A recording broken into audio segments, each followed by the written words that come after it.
Miarabantsika tsirairay avy indray amin'ity zoma faharoa amby roapolo ny volana septambra ity, misaotra an'Andriamanitra isika eo mbola nomeny fahasoavany sy ny famindram-pony an-trany. Ary amin'ity maraina ity dia raha mbola miaina isika dia noho ny fitiavana izany kaoka ay ankasitraka azo manjakariva milohan'ny dirantsika mofinaina an'io dia hivavaka isika.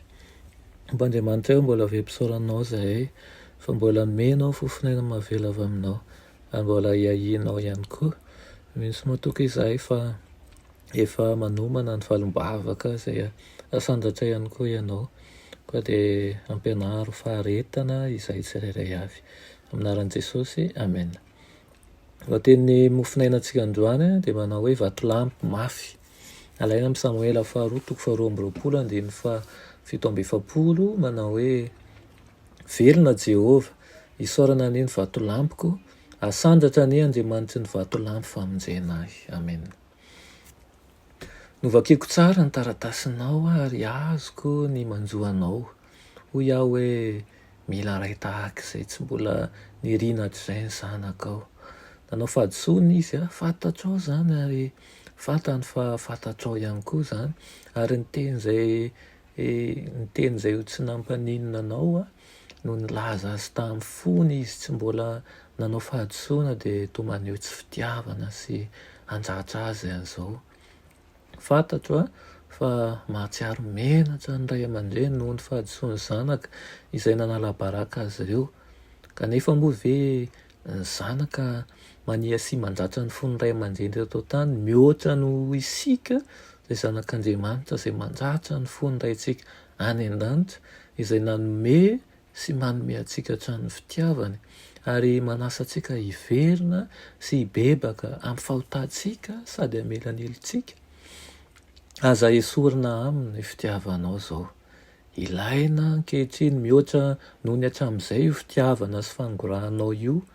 Raha manao fijery masika sy tsy ravina ny olon-kafa eo anatrehan'ny ditran'ny zanakao, moa ve tsy tokony hanao an'izay hitaritana ny zanany amin'ny fitiavana sy ny fiantrana ve ny ray aman-dreny eo amin'ny lalana azo antoka.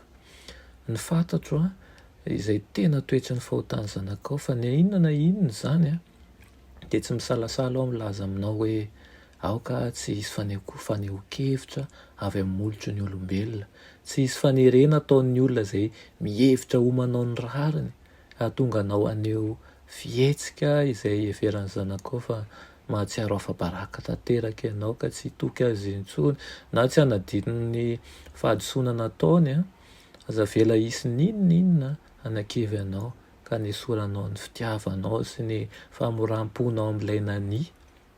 Azony mafy amin'ny finoana sy ny fitiavana izy ary mifikira amin'ilay mpanavitra be fiantrana. Aza manao teny feno fahakiviana na fahaverezam-panantenana fa aoka ho fampaherezana mandrakariva ny voaka amin'ny vavanao. Lazao azy fa afaka miarina izy, afaka miarina ilay zanakao, ilay namanao, ilay rahalahinao, ny anabavinao ary hanampy azy isika tsirairay avy izao ianareo ray aman-dreny ny hamikitra ny any ambony sy hijoro eo amin'ilay vantolampy miorina mafy dia Jesosy Kristy. Ary ahita fanampiana azo antoka sy heritsy azo hozongozonina ao aminy izy. Dia aoka anie mba ho tanana mitsotra hanampy ny hafa tokoa isika ka izay avoaka ny tenitsika ihany koa tsy handrisika azy ianao ratsy na pakivy fa mba ho fampaherezana sy hahatonga azy traka sy hipahanjina ny Kristy. Amen. Rainay masina tsara indrindra mbola misaotra anao ny amin'izany teninao izany.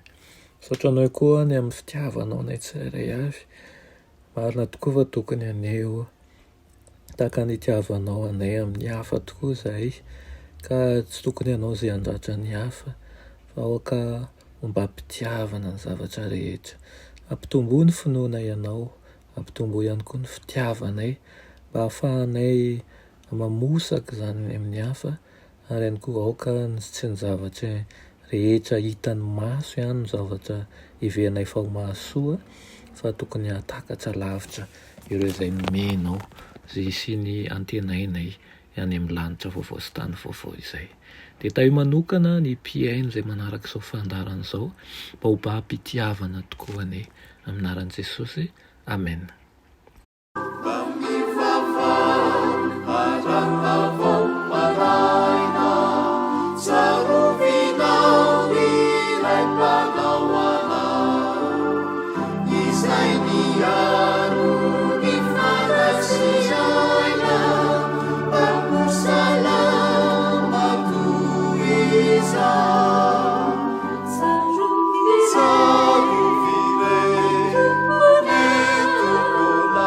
Sapiaro